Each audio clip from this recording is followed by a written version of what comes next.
This meeting is being recorded. So we have been making this journey throughout the gospel, and we saw in the first half how Jesus comes on the scene and he announces that the kingdom of God has come near. He calls us to repent and to believe the good news. And then he announces this good news by his teaching and his authority. And that authority is demonstrated through his miracles as he brings healing, through his miracles of driving out unclean spirits as well, and through some of his interactions that we saw with religious leaders, including scribes and Pharisees and Herodians, who will be making a reappearance this evening. So in all those, Jesus demonstrates who he is through his authoritative teaching. But of course, we saw how he was kind of telling people not to tell others about his identity. And when the demons were kind of demonstrating who he was or proclaiming who he was, he sternly kind of stopped them from doing that. We have that turning point then that comes in chapter 8 when Peter and the other disciples are on the road to Caesarea Philippi, and Jesus begins asking them about who do people say that I am? And they give him all the various options, the prophets, maybe Elijah or John the Baptist come back from the dead. Well, what about you? Jesus says, who do you say that I am? And Peter answers that you're the Christ. Jesus again tells him not to tell, but then he begins to explain what exactly it means to be the Christ. And we saw that through the three passion predictions that come in chapters 8, 9, and 10. And in those passion predictions, he says that he's going to be variously, different words are used from time to time, but he's going to be mocked and beaten and insulted, and then he will be killed, but then 3 days rise from the dead. And so he does this on 3 different times. Each time that leads him to have to explain to the disciples their misunderstanding of the nature of his kingdom. One time Peter rebukes him. One time James and John get into this discussion about who's the greatest, and all the disciples are arguing about who's the greatest on the other occasion. And so in all those, then Jesus goes to show what his ministry is all about. And what would you say, Jesus, summarizing Jesus's teaching in those chapters? What is Jesus about? Jesus is basically telling us about the word of God. Yeah, and that word proclaims what? The fulfillment. Mm-hmm. There's 2 things that Jesus really calls that characterize his message as the Messiah, and also are things that he calls his disciples to do. One is the cross, right? Mm-hmm. So it becomes taking up the cross. So he says, my ministry as the Messiah is about bearing the cross. It's about suffering to lead to ultimate glory, God's glory. And he calls his disciples also to live a life that is a cross-bearing life, that is a life of self-denial. And secondly, he talks about service, right? He says famously, I came not to be served, but to serve and to give my life as a ransom for many.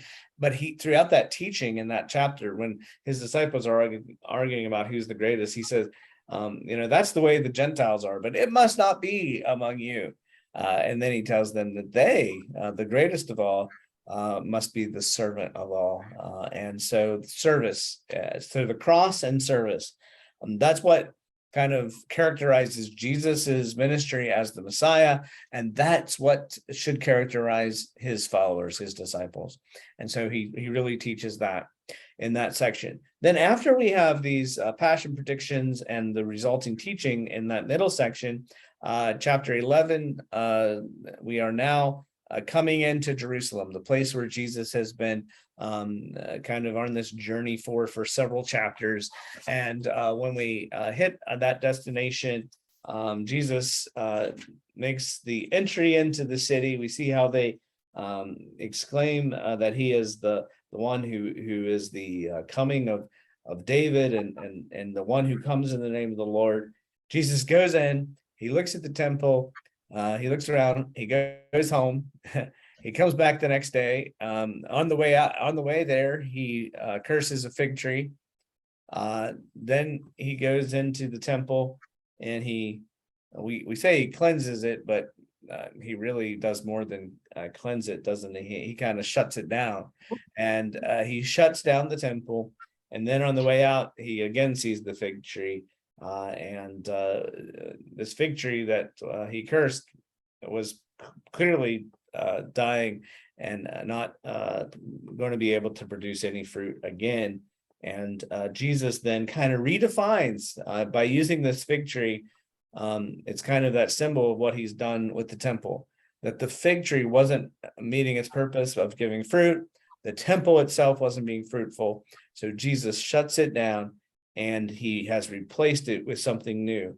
The temple is now through Jesus, and it's through prayer and through forgiveness, and by those things is the way that now we approach God instead of through the temple.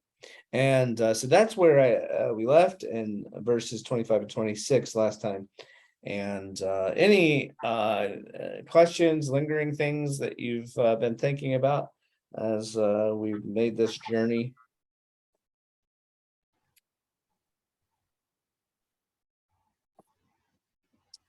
So we're right in the middle of Holy Week here, and this is so we saw the events of Sunday and Monday. Now we're going to get into the continued events of that week and see how this all plays out. So if someone would read, please, verses 27 through 33. I will. Thank you. Then they came again to Jerusalem, and as he was walking in the temple, the chief priests and the scribes and the elders came to him. And they said to him, "By what authority are you doing these things? And who gave you this authority to do these things?" But Jesus answered and said to them, "I will also ask you one question. Then answer me, and I will tell you by what authority I do these things. The baptism of John, was it from heaven or from men? Answer me." And they reasoned among themselves, saying, "If we say from heaven, he will say, 'Why then did you not believe him?' But if we say from men," they feared the people, for all counted John to have been a prophet indeed. So they answered and said to Jesus, "We do not know." And Jesus answered and said to them, "Neither will I tell you by what authority I do these things." Thank you, Martha. So our setting here is in Jerusalem, and where are we at in Jerusalem? The temple. The temple. So keep that in mind, that everything that we're kind of going to read tonight and in through chapters 12 and on into, I believe, even into chapters 13.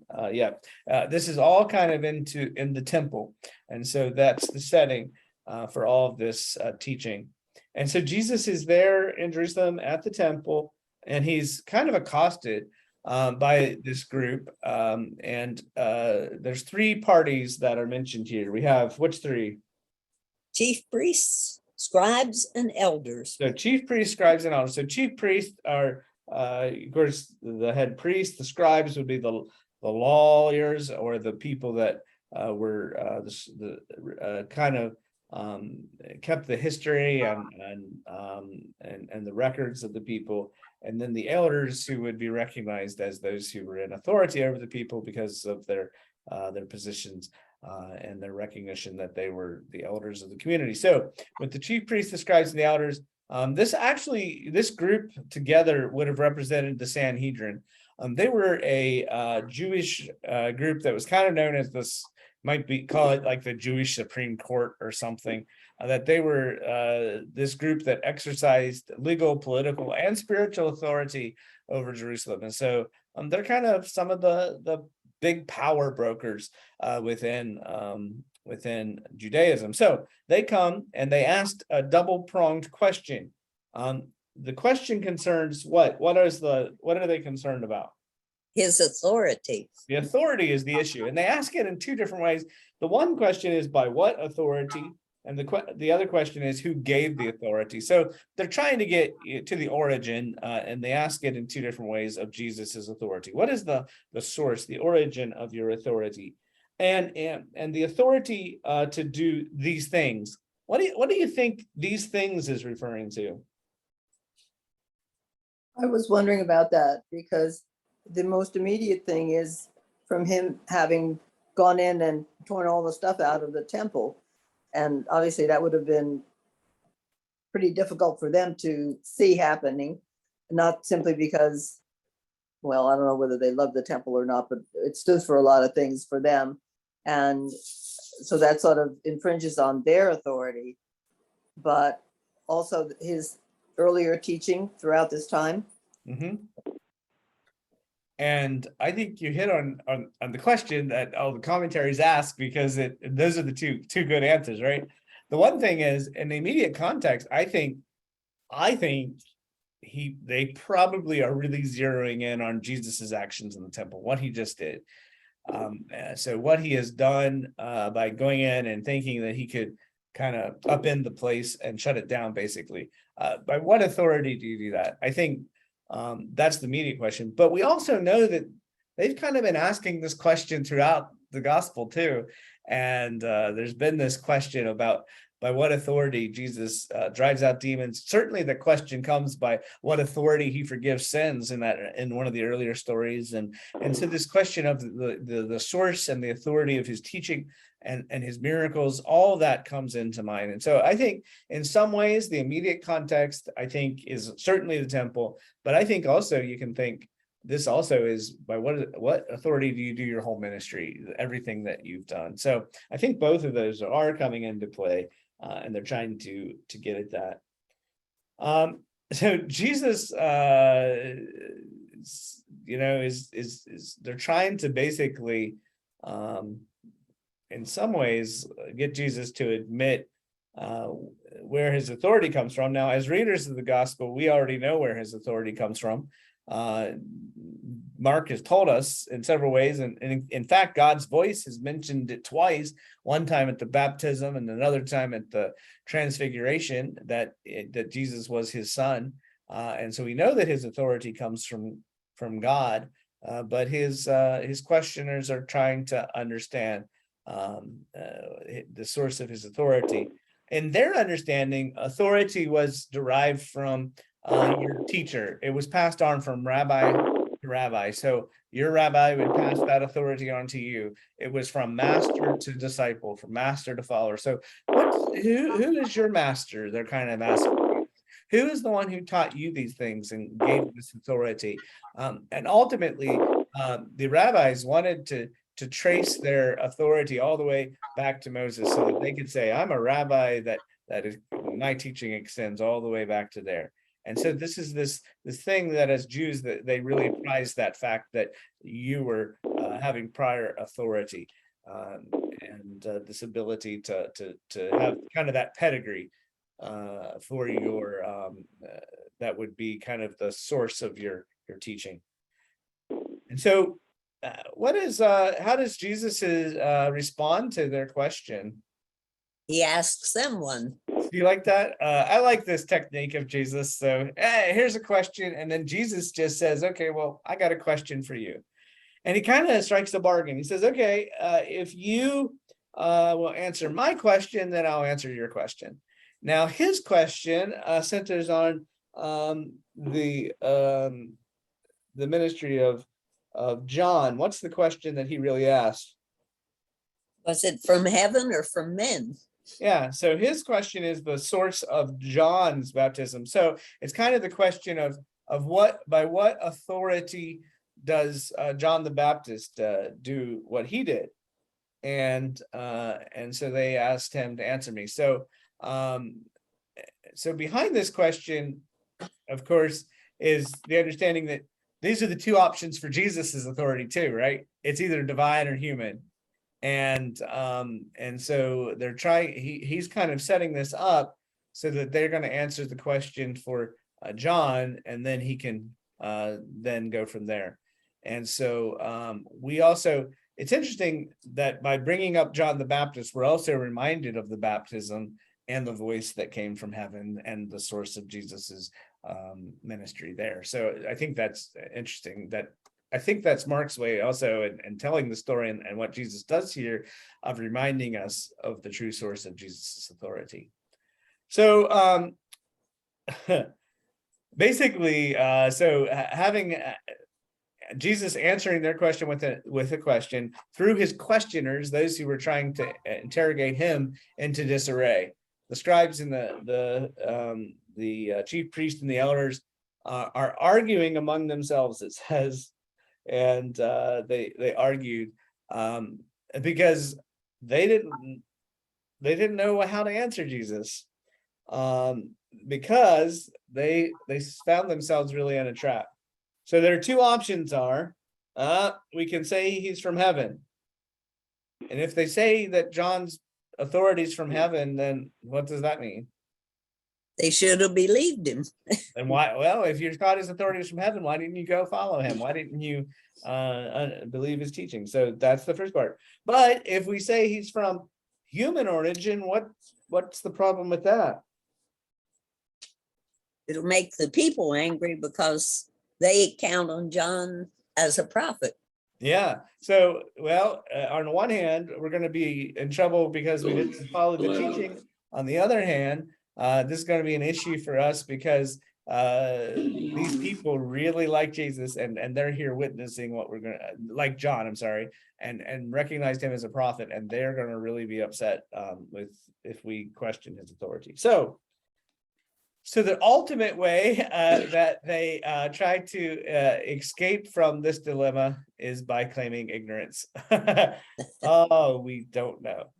It's clear that the reasoning that Mark takes us through here is that their concern is about reputation and status, and that's their only concern. Their concern is not about being right or actually identifying the true source of John's authority. Their concern is, what are the people going to think, and how do we remain in power and keep our status? And so they plead ignorance. And remember, what was the condition that Jesus set? If you answer my question, I'll answer yours. Mm-hmm. Well, they didn't answer his question, so Jesus avoids answering their question. So Jesus said to them, "Neither will I tell you by what authority I am doing these things." And so he doesn't answer really the question of his authority. It's interesting, just a neat little quote. One commentator, James Edwards, said, "When there is faith the size of a mustard seed, Jesus responds with, 'Truly I tell you.' But where there is hard-heartedness, he responds with, 'Neither will I tell you.'" And so you see here, this Jesus knows the heart, and when people are open to him, he talks and he teaches them about the nature of his kingdom. But he knows here that their hearts aren't in the right place, that this was just basically a way to trap him. Jesus could have answered their question, but he recognizes the heart behind the question. Any other thoughts or questions in this little section from 23 to 33? 27 to 33? This I think, reminds me of go ahead, Keith. this reminds me of a book, Knock and the Lord Will Answer.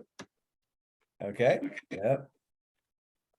I was going to say that Jesus probably realized that if these religious leaders didn't understand who John was, they wouldn't understand who Jesus was. Yeah, I think there's that correlation between really Jesus's ministry. John's role as kind of the one who foreshadows and leads into Jesus's ministry. That there's a connection between their two ministries, and he does, I think, recognize that if they're not able to say that John's ministry came from heaven, they're never going to be able to accept where my ministry comes from. So yeah. But that one I told you was a children's book. Knock and the Lord will answer. Yeah, that's one of those promises that we have. Mhm. So as we begin the next section, notice that Jesus is still talking to the same group. We could have read all this together because there's no separation. This continues Jesus's response to the chief priests, the scribes, and the elders. So chapter 12, 1 through 12. If someone could read that, please. I will. Thank you, Susan. Mhm. Then he began to speak to them in parables. A man planted a vineyard and set a hedge around it, dug a place for the for the wine vat, and built a tower. And he leased it to vine dressers and went into a far country. Now at the vintage time, he sent a servant to the vine dressers that he might receive some of the fruit of the vineyard from the vine dressers. And they took him and beat him and sent him away empty-handed. Again, he sent them another servant. And at him they threw stones, wounded him in the head, and sent him away, shamefully treated. And again he sent another, and him they killed, and many others, beating some and killing some. Therefore, still having one son, his beloved, he also sent him to them. Sent to them last, saying, they will respect my son. But those vine dressers said among themselves, this is the heir. Come, let us kill him, and the inheritance will be ours. And they took him and killed him and cast him out of the vineyard. Therefore, what will the owner of the vineyard do? He will come and destroy the vine dressers and give the vineyard to others. Have you not read the scripture? The stone which the builders rejected has become the chief cornerstone. This was the Lord's doing, and it is marvelous in our eyes. One more. And they sought to lay hold of him, but feared the multitude, for they knew he had spoken the parable against them.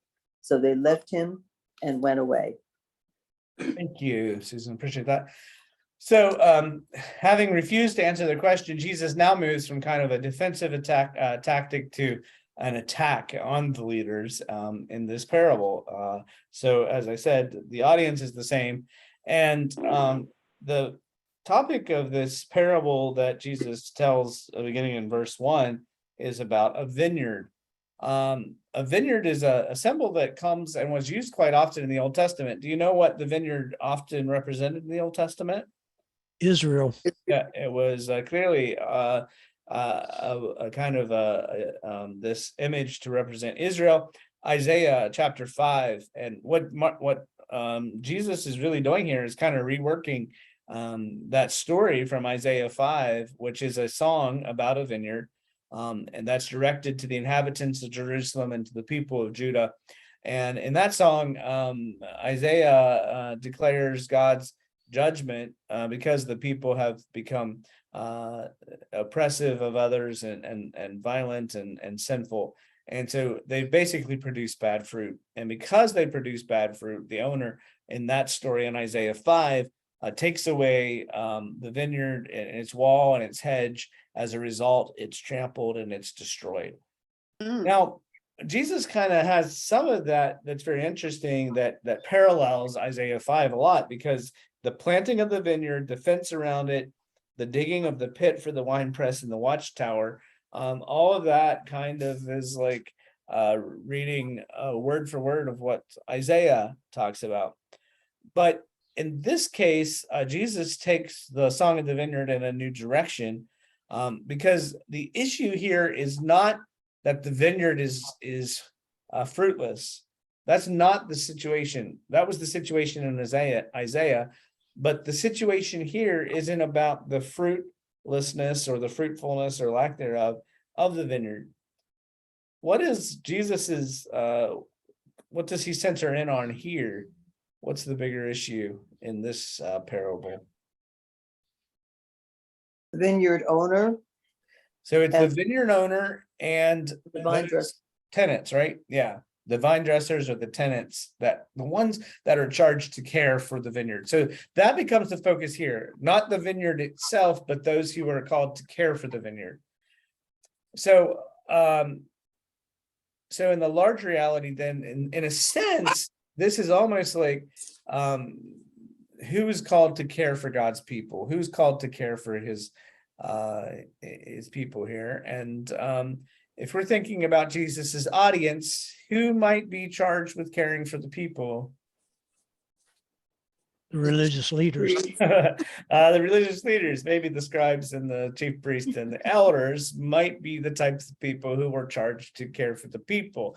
So you can't help but saying in this story that the tenants are probably to be seen as those religious leaders that Jesus is talking to here. And so the reality here is that Mark describes the vineyard. He describes how it's constructed, and then Jesus tells of the owner's sending of a servant. He says in verse 2, a servant or a slave, he's sent to them to collect from them a share of the produce. And two words that are very interesting there. The first thing is the phrase in verse 2, when the season came, or when the time came.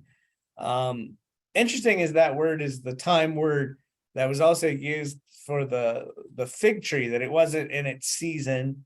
It is also the word that is used for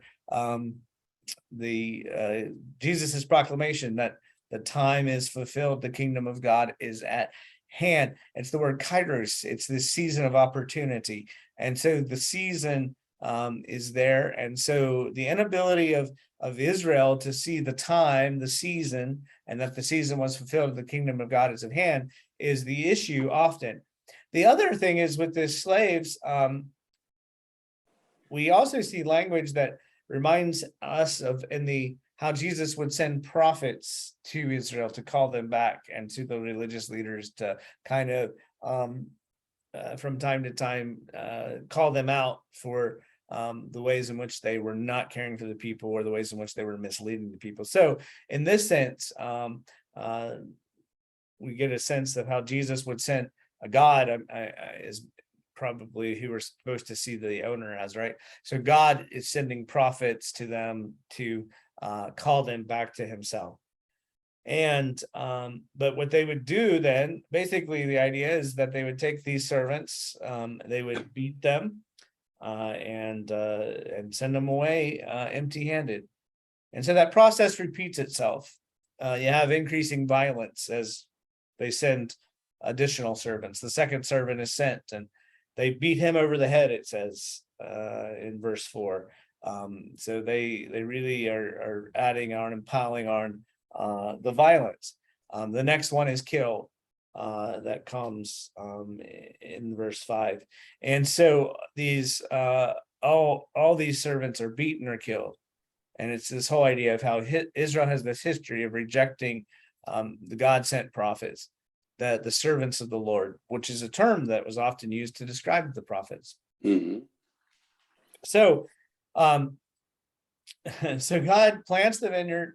He gives it to these tenants that they might use it well and produce fruit. This doesn't happen.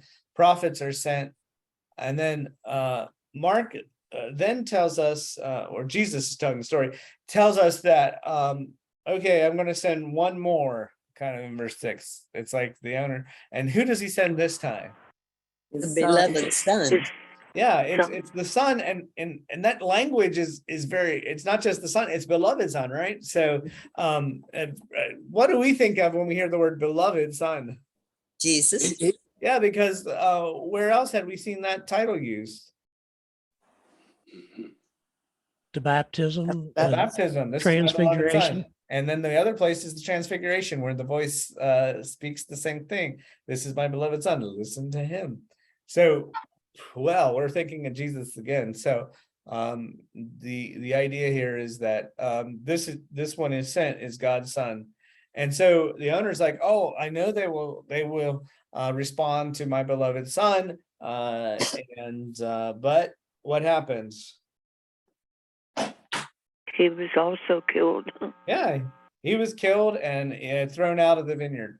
So the opposite happens of what should have happened. The son should have been respected and honored and listened to, but instead he is beaten and killed and thrown out of the vineyard. And so they see this as their opportunity to take possession of the vineyard. This scene also, that verse 7 there, this is the heir, come let us kill him and the inheritance will be ours. Any Old Testament stories that might come to mind?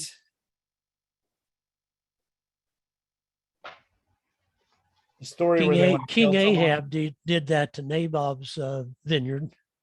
So the story of Naboth's vineyard would be a story where there is this inheritance where one is killed.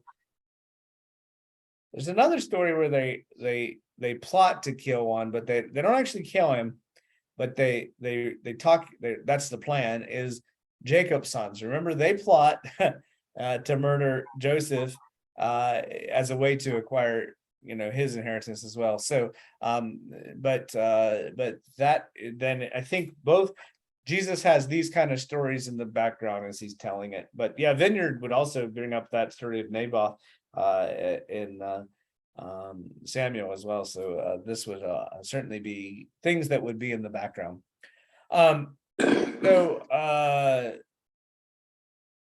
Jesus then poses the question after he tells the whole story.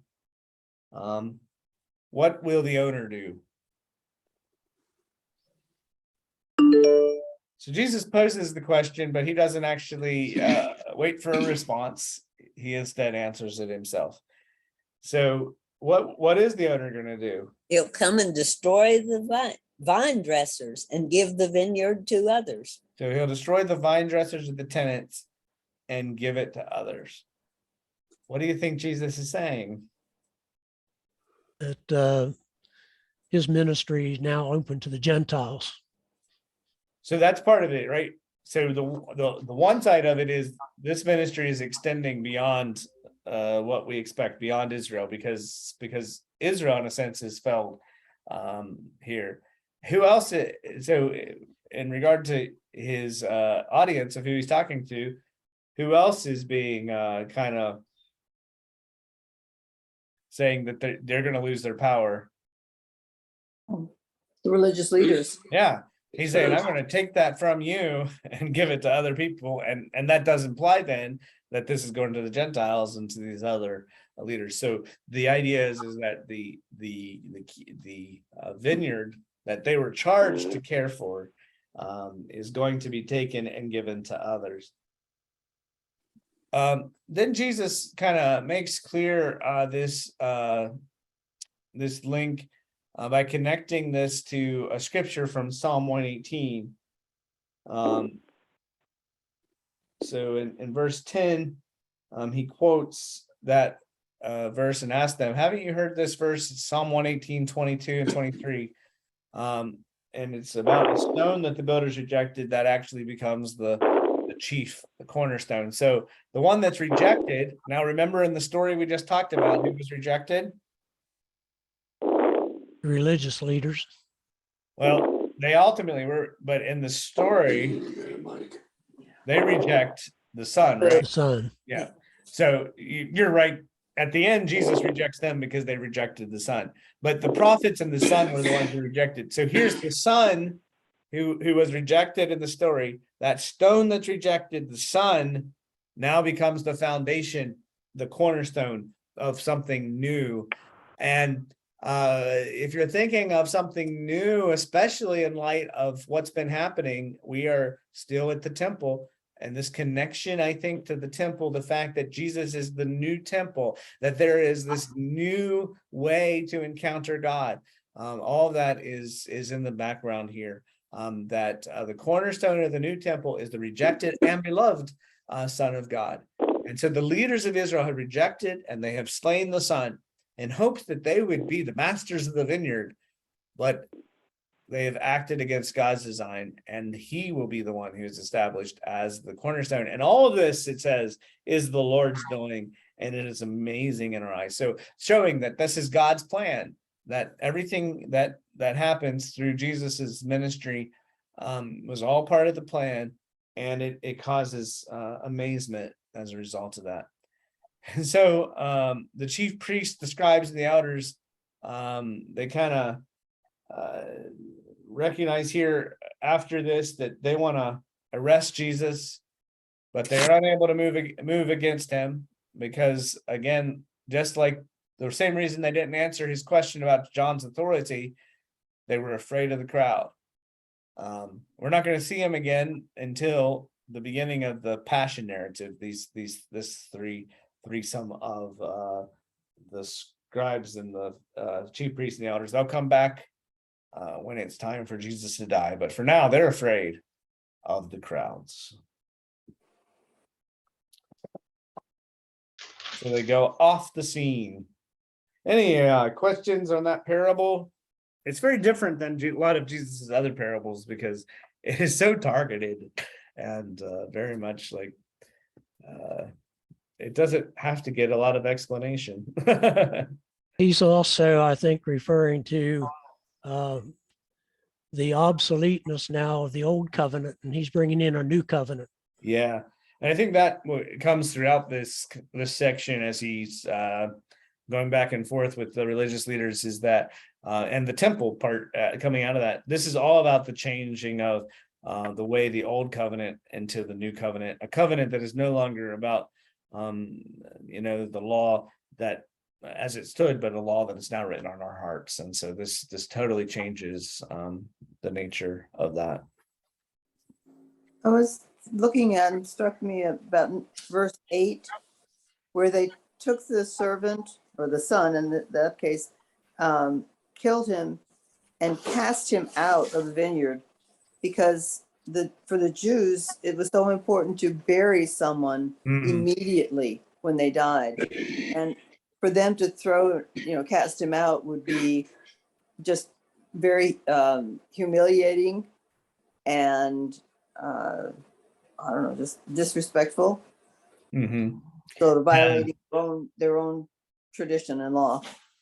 Yeah, so they basically leave him to rot and throw him out. And this is what you say there is very important, I think, in the both in the context of they don't follow their own law in the way that burial should happen, and then the second thing is that how that then points to the way that Jesus does die, which is a humiliating death outside of the city. And so I think there's a couple things that are going on there, but it is pointing, I think, to that way that Jesus will die as well.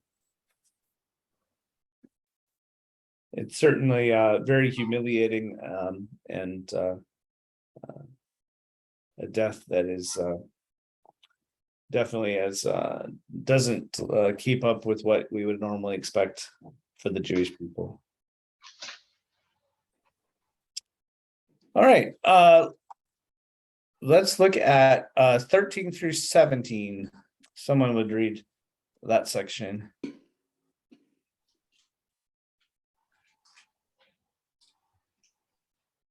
I'll read it. Thanks, Porter. Later, they sent some of the Pharisees and Herodians to Jesus to catch him in his words. They came to him and said, "Teacher, we know you are a man of integrity. You aren't swayed by men because you pay no attention to who they are, but you teach the way of God in accordance with the truth. Is it right to pay taxes to Caesar or not? Should we pay or shouldn't we pay?" But Jesus knew their hypocrisy. "Why are you trying to trap me?" he asked. "Bring me a denarius and let me look at it." They brought the coin and he asked them, "Whose portrait is this and whose inscription?" "Caesar's," they replied. Then Jesus said to them, "Give to Caesar what is Caesar's and to God what is God's." And they were amazed at him. Thank you, sir. So having the chief priests and the scribes and the elders being confounded, there's now another representative. So it says they sent to him. So the idea is, okay, the chief priests, the scribes, and the elders are bested, and they say, okay, you guys go give it a try now. And so you have all of these different groups that are kind of in cahoots, and it's an odd collection because especially here with the Herodians and the Pharisees, these are coming from the complete opposite ends of the spectrum of Jewish life and practice. They were already associated once in chapter 3, and there they had decided that they were going to plot together to eliminate Jesus. But the Pharisees, of course, were this pious group who really took the law seriously and did everything they could to be faithful to their Jewish religious beliefs. And then the Herodians, who were very much connected to Rome, and they were supportive of the Roman Empire. So, man, you talk about two groups that really wouldn't normally work together, but yet here they say, let's work together to get this guy. And so they do. And this unlikely combination come, and they say to Jesus, teacher. So you notice how they kind of they really are respectful, and they kind of really give Jesus some good compliments here. Jesus, you don't allow yourself to be swayed by anyone. You're never swayed by any individual or public opinion, and you teach the way of God. And of course, the irony is that what they say here is absolutely 100% accurate. Jesus doesn't do that, but their whole intention behind it is kind of to just put this praise upon Jesus, to see how they can get him to show his boldness as they test him, to see if he might get himself in trouble. And so the trap is set in a question. And what is the question that they pose to Jesus? Is it lawful to pay tax? So it's a question of paying taxes to the emperor or to Caesar. And that's the question is asked two different ways, but they're basically the same at the end of 14 and then in verse 15. Should we pay them? Should we pay the taxes or should we not? And so that kind of adds this urgency. Should we or should we? This, of course, is the background here is the tax that would have been imposed upon Judah and other regions, which were Roman provinces. At one point, this was at the center of a revolt. In Acts chapter 5, there's a story of a man named Judas, not the disciple, but another Judas who led a rebellion, and it was all about this taxes. And Josephus tells us that the taxes also gave rise to the Zealot movement, that movement that was in so much kind of this revolutionary movement that was to about eliminating Rome at any means, including violent means. And so Jesus is really in a no-win situation with this question.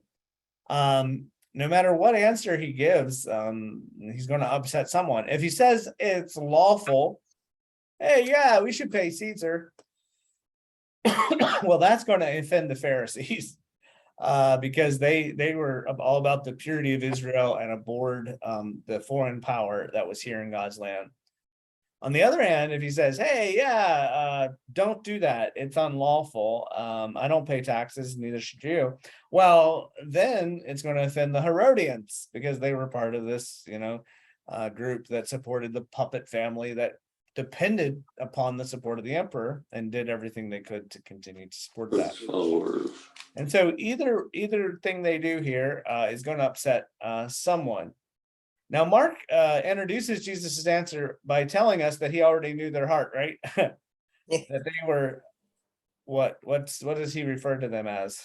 Hypocrites. Hypocrites, yeah, they have hypocrisy. That hypocrisy, of course, means to put a mask on, is kind of the background of that term, but it's to demonstrate one thing, but actually to be another. And so he knows that the way that they're trying to butter him up and ask these questions is not a sincere thing.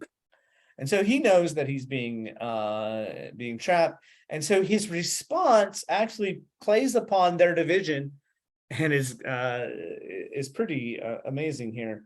So he first calls them out, right? Why are you trying to trap me? Why are you putting me to the test? By the way, when we think of putting Jesus to the test, we think of temptation. And who tempts Jesus? Who puts him to the test? Satan. So the idea is that these that are questioning Jesus are in cahoots with Satan. So just as Satan tempts Jesus, so these folks come to test Jesus. So he then says, okay, so give me a coin. It's a denarius is what it's called.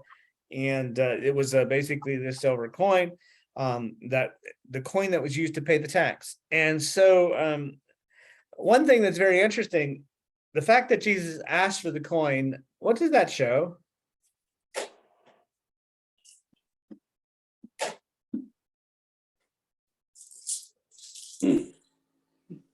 Jesus has to ask them for a coin.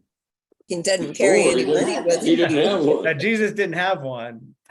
So he couldn't get in trouble off the bat for having one of those coins. So interestingly enough, he doesn't have one. So he has to get one. And so in a sense, he's kind of like, oh, look at you guys.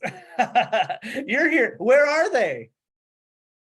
In They're in the in temple. temple. You're in the temple and you have one of those coins. Oh my. That's kind of like, yeah, Jesus like really gets them in the way that he does it. So you see what He had Jesus one, he does didn't is he give it kind to of, him. oh, look at who does have a coin. And so he gets it, and they shouldn't have been bearing these coins, because in the temple, and that's why there were money changers in the temple, like we talked about. The reason there were money changers is they would have the money would be changed because they weren't able to use these coins because they had the image of the emperor on them. They had to use these plain coins that were used in the temple. And so this idea here then is that that Jesus doesn't have it. They do, but he takes it and then he says, okay, so whose inscription, whose likeness and inscription is on this coin? And they give the answer. They're forced to give the answer. And it is whose? Caesar's. It's the Caesar or the emperor, depending on which translation. The same word means emperor, Caesar. So this idea then is that this was probably Tiberius at this time, but whichever one it was, this is that. And so then Jesus makes this famous statement, and give to the emperor the things that are to the emperor, and to God the things that are God's. So there are things that belong to Caesar. Hey, they have his image on them. So that belongs to him. Give it to him. But there are things that belong to God. And that's where Jesus is focused on the things that belong to God. And so what Jesus does here is he traps the Pharisees and Herodians in their own game. So they recognize that they have been bested. Their trick question lost its effect because Jesus points to what's really important. They provide the coin. They show that they bear the things that belong to Caesar. But on the other hand, Jesus says, in essence, I'm about the things of God. You give to Caesar what belongs to him. I'm going to be about the things of God. And the other thing that I think is another interesting idea that many scholars point to in this section is that this coin bears the image of God, but that human beings are called to bear, the coin bears the image of Caesar, but human beings are called to bear the image of God. That's why we were created in Genesis chapter 1, that we were made, humankind was made in God's likeness, in God's image. And all throughout the Bible, we're called to bear that image. And so I think in a sense, what Jesus is saying is God doesn't want a coin. God wants people. And God wants people who give themselves to the Lord. And that's what Jesus's kingdom is all about. It's about the things of God. And so it says they were utterly amazed at him there at the end of the story of that section in verse 17. They've not only rejected his teaching, they're now amazed, reduced to amazement. And the Pharisees and Herodians, who we already know were planning to, plotting to kill Jesus, they disappear from the narrative, and they don't appear again. They are silenced. Any questions on that one? Pretty clear. So it's amazing how, Jesus, one group after another. So we've seen the chief priests, the scribes, the elders. We've seen the Herodians and the Pharisees, and now we get another group. Let's send another group to him. Let's read 18 to 27. I will. Thank you. Then the Sadducees, who say there is no resurrection, came to him with a question. Teacher, they said, Moses wrote for us that if a man's brother dies and leaves a wife with no children, the man must marry the widow and have children for his brother. Now there were 7 brothers. The first one married and died without leaving any children. The second one married the widow, but he also died, leaving no child. It was the same with the third. In fact, none of the 7 left any children. Last of all, the woman died also. At the resurrection, whose wife will she be, since the 7 were married to her? Jesus replied, Are you not in error because you do not know the scripture or the power of God? When the dead rise, they will neither marry nor be given in marriage. They will be like the angels in heaven. Now, about the dead rising, have you not read in the book of Moses, in the account of the bush, how God said to him, I am the Lord of Abraham, or the God of Abraham, the God of Isaac, and the God of Jacob. He is not the God of the dead, but of the living. You are badly mistaken. Thank you. So we have this other group. The group here is the Sadducees. Right off the bat, Mark tells us about something the Sadducees believe. And what is that in verse 18? No resurrection. No No resurrection. So this was one of the things that set the Pharisees and the Sadducees apart. The Pharisees believed in the resurrection. The Sadducees did not. The Pharisees believed in angels. The Sadducees did not. And the other thing is the Sadducees are really emphasized the Torah, the first 5 books of Moses, as really the center of their faith. And they did not believe in all the oral traditions. The Pharisees held very much more to those oral traditions and the history and the way that the rabbis kind of passed down the law to them. But they always wanted to go back to the scriptures. So that's a significant thing in the way that they talk. And the Sadducees and the Pharisees really then were kind of groups that would not normally be on the same page again. They were very different theologically. They were also had different interests. The Sadducees were kind of the Jerusalem aristocracy.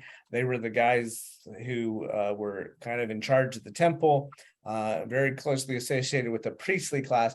And they were not, in the eyes of the people, the Pharisees were much more popular than the Sadducees. The Sadducees really weren't that well liked, and their beliefs didn't really line up with a lot of the more common beliefs of the Jewish people. The Pharisees certainly would have represented them, but nevertheless, here come the Sadducees as this other group. We're already told at the beginning that they don't believe in the resurrection, and so they ask him a question related to the resurrection. So the question is related. So the things I said a couple things there, but 2 things that are important: believing in the resurrection is they don't believe in it, and secondly is they only believe that the 5 books of Moses are kind of the inspired teaching, and so they go straight to Moses then to ask this question.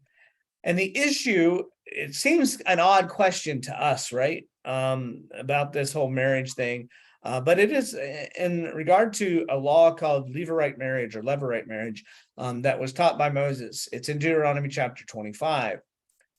And basically, this was a law that said that when a man died, if the man did not have a son, then his next of kin, whether that be his brother or a nephew or whoever, would have the responsibility of raising up a son by the widow, but that son would belong to the first the man who died. So the reason that the next of kin was charged with having a child by the widow was so that the name of the deceased would not be blotted out of Israel, so that that person would have a continued family and heritage. And so you can see this. There's a couple stories in the Old Testament where that comes into play. One of those stories is Ruth, which is the beautiful story of that. As Boaz turns up to be a kinsman redeemer and provides offspring and with Ruth, and so that's a beautiful story. The other one is Genesis 38. That's the story of Tamar and Judah, where her husband, Tamar's husband, dies, and his brothers do not fulfill their obligation, and then she pretends to be a prostitute and sleeps with Judah in order to make sure that the line continues. And so those are two stories in the Old Testament where this comes into play. But what the Sadducees do here is develop a case that in their mind says, oh, resurrection is an impossibility because it couldn't possibly happen. It seems odd to us, but basically here's what happens. They say there are 7 brothers. They all have the same woman as a wife, and all 7 die without leaving children. Finally, the woman also dies. So you have this thing that it goes through. Basically, each one of the brothers fulfills their obligation, but they marry the woman, and then they all die. So the question then becomes, okay, in the resurrection, whose wife will she be? Because all 7 had married her. So the Sadducees are saying, well, the existence of this God-given law about Levirate marriage shows that Moses did not believe in the resurrection of the dead. Because if Moses believed in the resurrection of the dead, then he would have told us, who marriage would have lasted forever in a sense. They wouldn't need to have these other brothers fulfill this duty. So Jesus responds, and he says a couple things. You got to love his opening response to them, though, right? What does he say first? Aren't you mistaken? You are mistaken. You're wrong. Great way to open up. So yeah, you guys, this is why you guys are wrong. You guys just don't get it. You're totally wrong. You're mistaken. And then he says you're wrong on 2 counts. First of all, you don't know the scriptures that you say you know so well. You don't know the scriptures.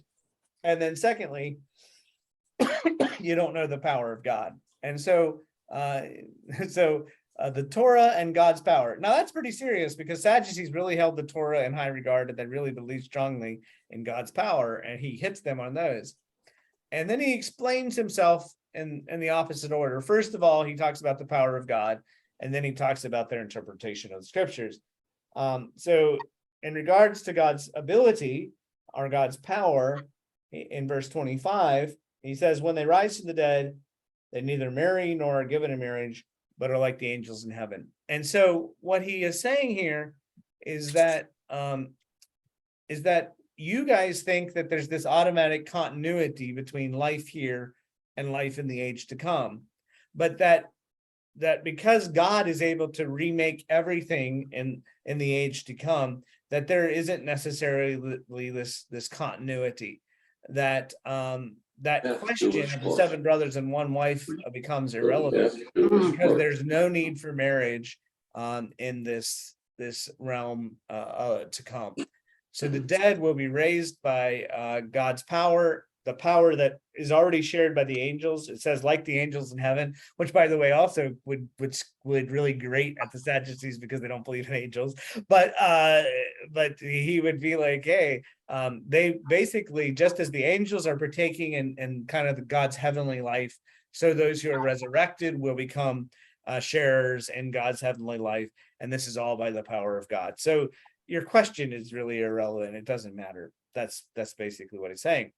But then he goes to the Torah, and then he says that here, by the way, also you don't understand the scriptures. And he says, he goes into this text from Moses, and what's the story that he refers to? Burning the bush. So it's Moses and the burning bush.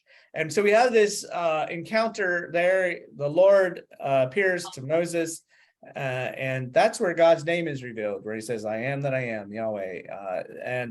But prior to the revelation of that name, the Lord identifies himself as Israel's God, and he uses what term? The one that's quoted here in verse 26. I am the God of Abraham, the God of Isaac, and the God of Jacob.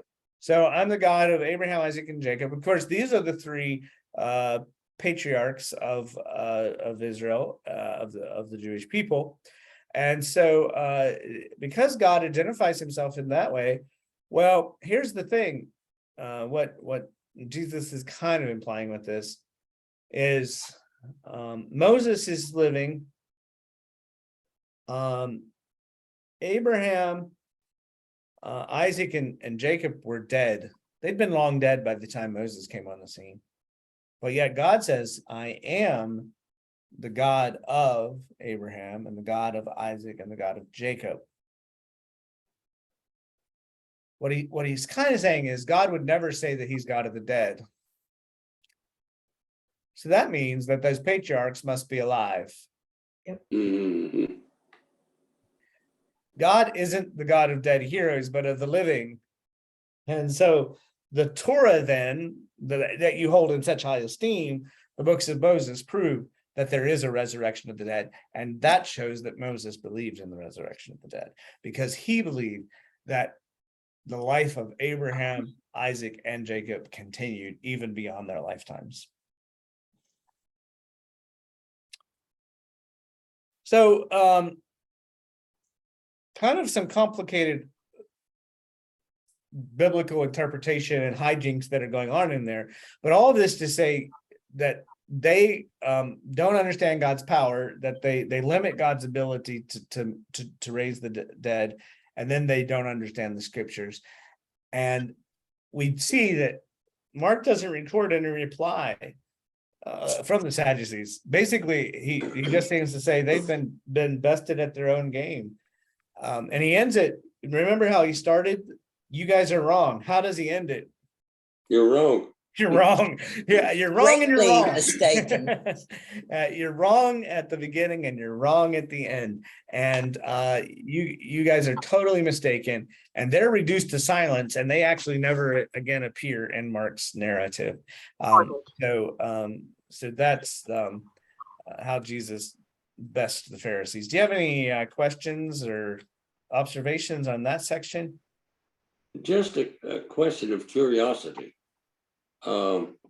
This business of a kinsman redeemer and Yeah. a wife bearing an heir for her husband, an in-law, does that have some regard to the fact that Judaism today appears to be inherited through the female side?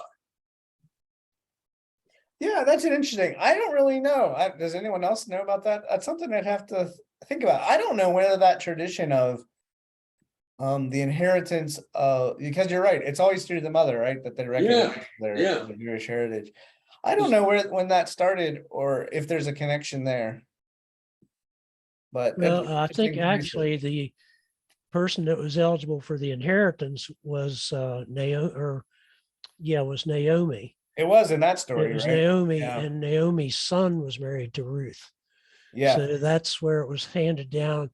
Boaz was carrying on the inheritance of Ruth's dead husband. Yeah, which it said what's always interesting in that book of Ruth is at the end of the story, it's a baby has been born to Naomi. That's what it says. And of course, we know that that's Ruth and Boaz's child, but it's identified as Naomi's. And so there is, even at that point, some connection to the mother. So Yes, got to go through the mother. yeah. But yeah, that's I have to research and see about a little bit more about that history. Yeah, had Ruth's, when Naomi's husband died, it would actually had to have been a brother of her husband that would have married her. But since he probably didn't have any brothers, Boaz was probably That a goes to the next nephew, one. or something, the next in line. Actually, there was And remember, there was there another was one one in that was front ahead of of him that didn't Boaz. fulfill his obligation. Yeah. Yeah, Boaz had one in front that he had to ask Yep. if he wanted Ruth as his wife, and if he didn't, Boaz would take her. Yep. So he had one in line ahead of him in that Levirate marriage. Yeah, you read that story and you're like, oh, I can't believe Boaz isn't the one. It's like, but yeah, so interesting story. But here in Mark, then, see what's happening is Jesus is basically every group that they're sending.